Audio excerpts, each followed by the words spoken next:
আসসালামু আলাইকুম রহমতুল্লাহ। প্রিয় দর্শক শ্রোতা, আপনারা দেখতে পাচ্ছেন আজকে আমাদের মাদ্রাসার যে খাবার চলছে, এটা হলো আজকে লাউ দিয়ে চিংড়ি মাছ দিয়ে পাক করা হয়েছে।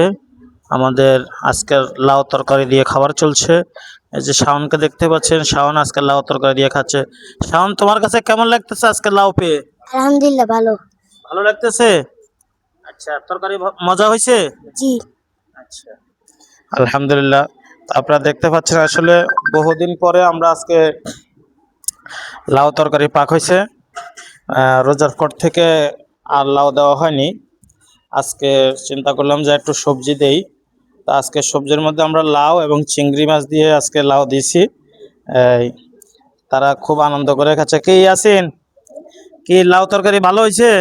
জি আলহামদুলিল্লাহ। আচ্ছা, তা দেখতে পাচ্ছেন আব্দুল্লাহ দে তরকারি নেয় নাই। কি তোমার কি তরকারি ভালো লাগে নাই? না। ভালো লাগে না। এই যে কি গোস্ত আর মাছ খাইতে মনে চায় নাকি? মাছ খাইতে মনে চায় না? হ্যাঁ, চুলকানি। আচ্ছা। ওর চুলকানি, যার জন্য ও চিংড়ি মাছের দিয়ে লাউ খাবে না। এই যে আমাদের আবু বক্কর খাচ্ছে, এরপরে সাকিব। কি আবু বক্কর, তোমার কি খাবার শেষ? হ্যাঁ, কেমন লাগলো খাবার? আলহামদুলিল্লাহ। ভালো লাগছে? জি।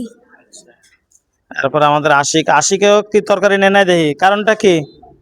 ছোটবেলাতে খাইনি। হ্যাঁ, ছোটবেলাতে ছোটবেলা থেকে খাওয়া হয় না। জি না, অভ্যাস আচ্ছা নেই। আচ্ছা আচ্ছা। শুকুর আলী, কি অবস্থা? ভালো। ভালো। আচ্ছা, এই সবাই খাচ্ছে। কি সামিউল,